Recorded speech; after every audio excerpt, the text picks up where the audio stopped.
I'll show you my favorite thing about this, why I feel like it reflects muscle car concepts so well.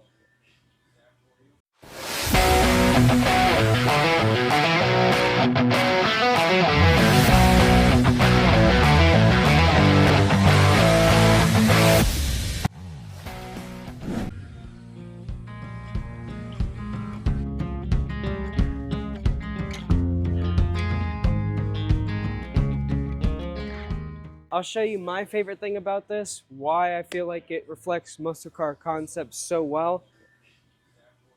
This is some absolute motor, my friends. Dodge obviously did not put this in their original 68 Dodge Darts. This is a modern day Hemi. I feel like it's a perfect amount of power for this sort of classic. You get that vintage feel with modern power. Doesn't get any better. So I'll explain to you guys what I'm doing and why I'm doing it this way. So if you take a look on this side, real quick, this is the Milwaukee light. It's no joke. Our Snap-on dealer's right here. Snap-on truck is here. They're amazing. They hooked it up with this amazing Milwaukee light. Use it all day long. Everyone in the shop uses it. It's kind of unfair to me, but it works so well, I don't blame them. It's got 3 settings. 1, 2, 3. Always bright enough to light up anything that you ever need to work on. So why I turned that light on, why I brought that up, if you look through here, now I understand it's going to be a little hard on camera, but you're going to see a lot of ripple, and you're going to see a lot of orange peel. So it's going to ripple, it's going to catch, and what we're looking for is that mirror glass finish. So if you guys jump with me to the other side, I'll explain the first step. I woke up this morning, didn't recognize the man in the mirror. Then I laughed and I said, oh silly me. If you take a look on this side, I already took 1200 grit sandpaper and wet sanded all the orange peel out. And so that's where you see this matte finish. And if you see on this ridge line right here, there's a tiny bit of orange peel. That's what was catching your attention on the other side, and that's what we don't want. It takes a while, but to do it right, it's a tedious task. You start with 1200, 1000, some people even go down to 600. We don't feel like re-clearing this, so we're gonna stick with 1200. Do the whole body until all your orange peel is gone. Then you do 1500, rinse and repeat, 2000, rinse and repeat, 2500, grit sandpaper, rinse and repeat. That will be when you're ready to start your buff and polish process. If you take a look on this side is done. All right, so I can see you guys on this side. My hand moves and nothing catches in the paint. Now this color and this specific lighting is a little bit harder to see a lot of depth into. But we are going to go once more over it with the buff and polish to just kind of finalize it and blend all the panels in together. But you can see a difference. It's a little less orange peely and a lot more eye appealing. So let's get to work. I'll show you guys all the fun. That's right, you're stuck. You got to stay until I'm finished with this to see, did I burn through? Did I get all the orange peel? Was there any runs left in the paint?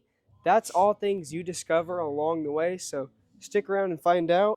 And so what you want to do too is when you're wet sanding, obviously clean off the panel, but make sure that no rocks, nothing gets stuck underneath the sandpaper, because if it does, it will scratch. You can feel it when there's something underneath your sandpaper. It feels more gritty. It has a different audio noise. That's something to be so careful for.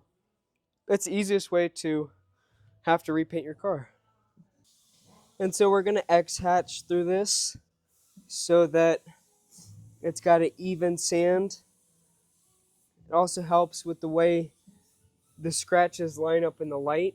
If you have a bunch of swirls, all those swirls are angles that light can catch on.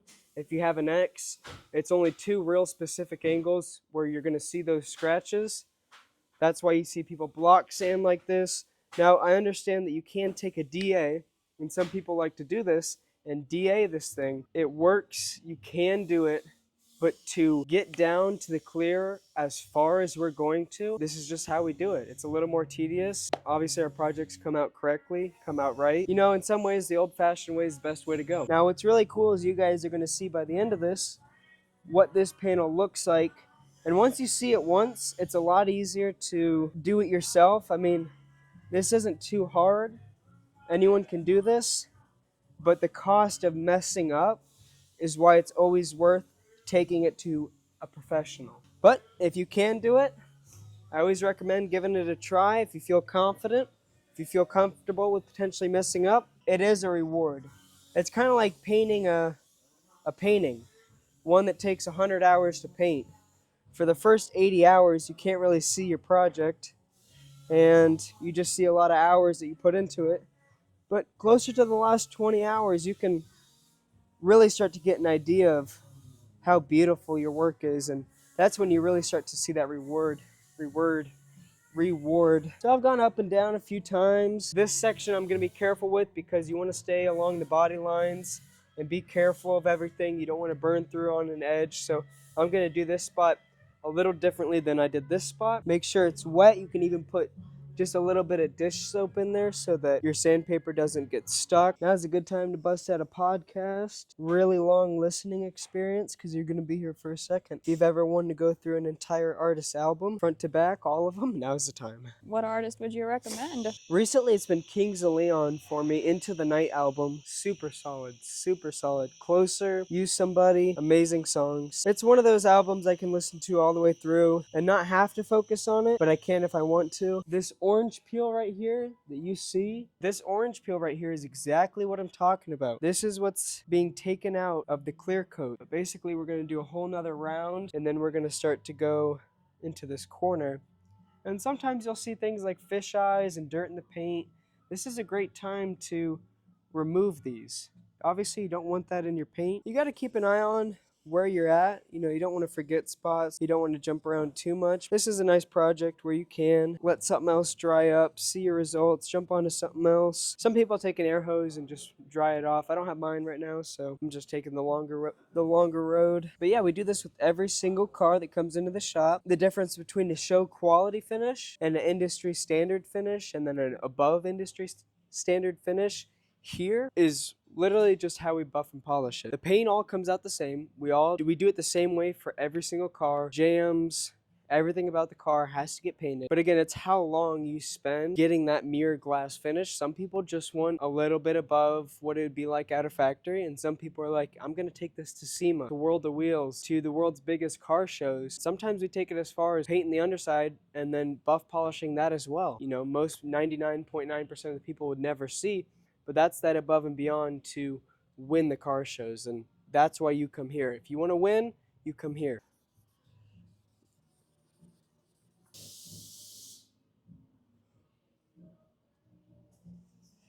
If you do this long enough, whatever color you're staring into, you'll start to dream about it. That's all you'll think about. You look pretty intensely into color, into the car, for a very long time.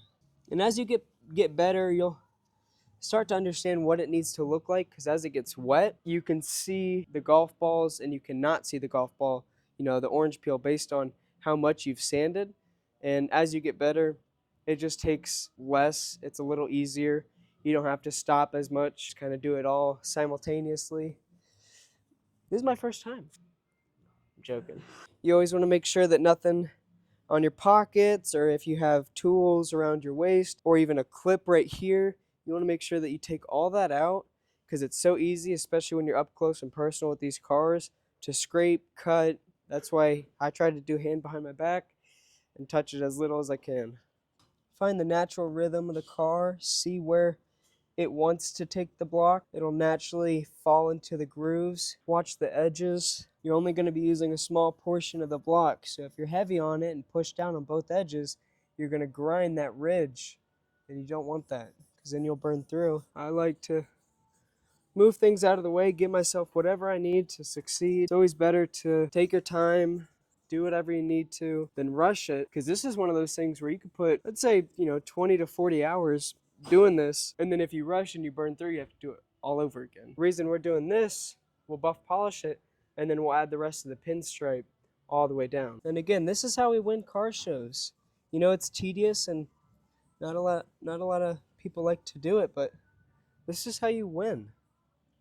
And it's not always about winning, but if you care about quality and you care about what's the best thing that I can get for myself, this is what that looks like. High end, this is quality, and just like anything and all good things, it takes time. Just following the body lines of the car, letting the car's body lines take this from me. I'm not forcing it, I'm just wherever it wants to ride. You spend a long time on the first grit so that all the other grits are just, hey, get the scratches that the previous grit left in there. But it takes a while to begin with because you have to get it to a point where you remove a good amount of clear coat. And if you don't, then you have to spend a long time with smaller grits really getting in there. Yep, we're still here. You didn't miss nothing. I mean, you might have. I'd go back and rewatch if you're nervous that you might have. A lot does happen. Could have missed a good joke. Megan could have giggled. You never know. And how you'll know when you burn through, there'll be a color difference in the paint. It doesn't look good. Usually you can tell, almost like a crater. And the more you go over it, the bigger that crater gets. That's when you stop. Yeah, you screwed up. Sometimes you can get around it, and if it's your own personal vehicle, you could just do a little touch-up spot right there. Usually it doesn't look the best, but it is an option if you just don't want to repaint it. And here, if we burn through, like on this one, so we have a quarter. So how this would work, if I burn through on this, you have to clear coat everything that is connected on one panel. Once you have a cutoff line like this right here, then you wouldn't have to paint that. So if I burn through right here, that means all of this, all the way around, would have to get repainted. But wait, there's no cutoff line right here. So that means if I burnt through down there, I would have to repaint up and over to this side as well, and all of this. So one small little mess up on that corner over there would cause me to have to repaint the entire back end of this, which is a lot of work. It's a big mistake. And then sometimes too, when it comes to really, really nice cars, sometimes you have to do this one time all the way through, 1200, 1500, 20 or 2000, and then 2500 grit sandpaper, and then you clear it again and do it all over again. And the idea is you get the first layer like glass, and then you add on top of it, and then you get that layer like glass, and it just really helps it pop. That's a lot of work. On this specific project, that's not what the customer wanted, but we do that sometimes.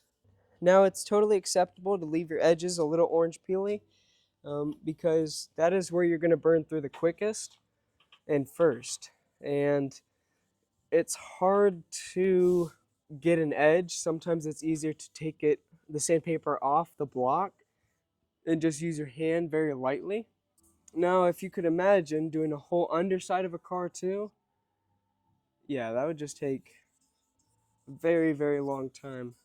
And I'm going to cut this up, so you guys aren't even going to get the whole experience. And now I am explaining things and stuff like that, so it doesn't normally take just that long. I've got a little more experience, so it's a little bit quicker for me. If you're a little less experienced, it's very likely it's going to take in this time frame. If you go in depth, you can always go quick and get a half decent shine. Not everyone needs a perfect show quality finish. And some of it too is how many coats of clear have you put on this.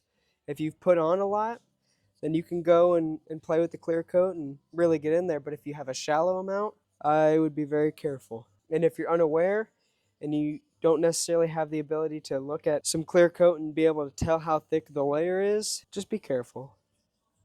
Just be careful. I think we're going to be pretty much done. I have a feeling there might be one or two spots, but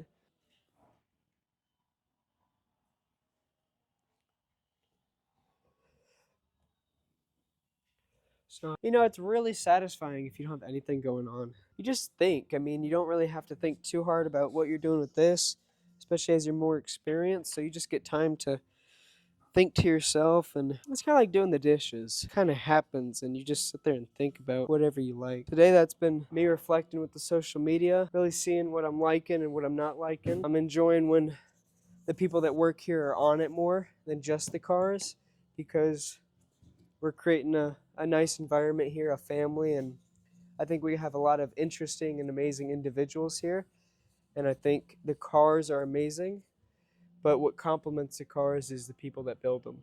And two, I mean, we just started doing social media a year ago, consistently, all the time, many platforms, and so people are still getting comfortable with, I guess this is what we do now. The owner included, I know he he enjoys the social media. You know, we're all still learning how to become comfortable on camera and not awkward. Easier said than done. It's a lot of pretend like the camera's not there. Okay, well, that's very easy to do when the camera's not there. But when it is there, you just gotta be you. You just gotta practice being on camera, practice being in front of a camera, and eventually you do forget about it and it is like it's not there. But guess what? You're gonna be awkward and weird and not even know what to say or what to do for the first little bit. That's natural. That's like doing anything you've never done. All right, let's show them the final product. What's nice about this Milwaukee light, with the standard small battery, probably lasts 2 to 3 hours on full blast, and the big battery probably closer to 4. But if you have it on a lower setting, probably get it to go all day long. I like it on max. I want to see everything at night. If you ever turn this on, it's basically a mini sun. We're looking to get a big Milwaukee banner. So if Milwaukee, you guys see this, look around, look at the shop, and then imagine your own name up there. Just imagine it. That could be you guys. All right. I still have a tiny bit more. Megan's got a few things to do, so I'm going to let her go. But it looks great. There's a tiny bit of orange peel in this ridge right here because the way the body panels are, it is a kind of like a valley right there. So it's a little harder to get to, but I'm going to go back over and get all of that. And besides that, it looks perfect. This is the next step I would do is 1,500, 2,000, and then 2,500. Chances are this is going to be the last part you see of me talking. I'll probably have parts of it time-lapsed. Boom.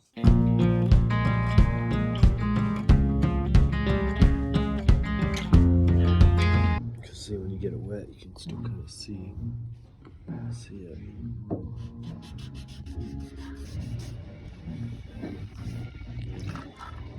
I woke up this morning, didn't recognize the man in the mirror.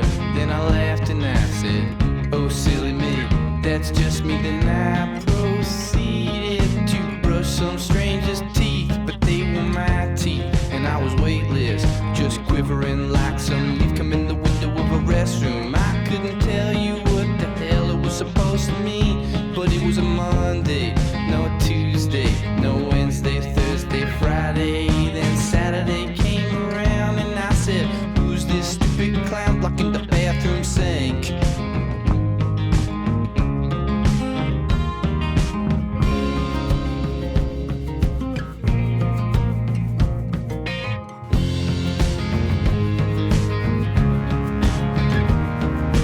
All he ever wanted was to be someone in life that was just like all I want is to just have fun, live my life like the son of a gun. I could be 1,000 miles away, but still mean what I say. Then I woke up one morning, didn't recognize the man in the mirror. Then I laughed and I said, oh silly me, that's just me. Then I proceeded to not comb some stranger's hair, never was my style. Alrighty, so we finished stage 2 of the buff and polish on the dart. We're going to stage 3. But he was sporting all my clothes, I gotta say, pretty pimpin'.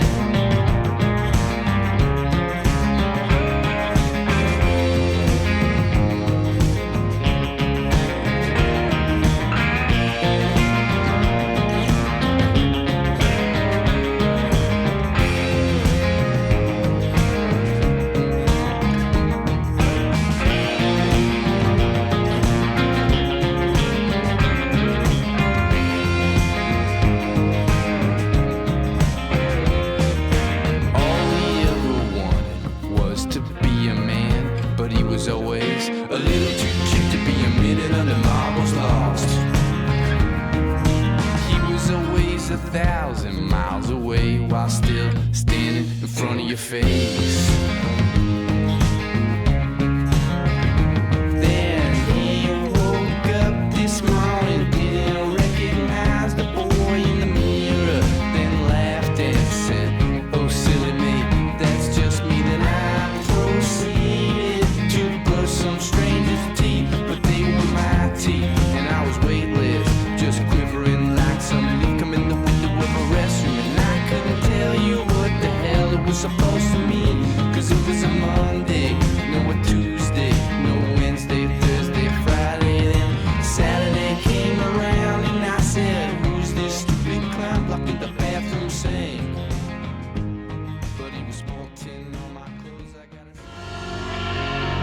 Oh yeah, it's like this. Eminem, baby.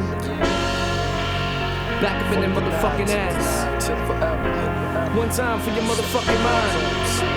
We represent the 313. You know what I'm saying? Yo, they don't know shit about this. For the 9-6. Ayo.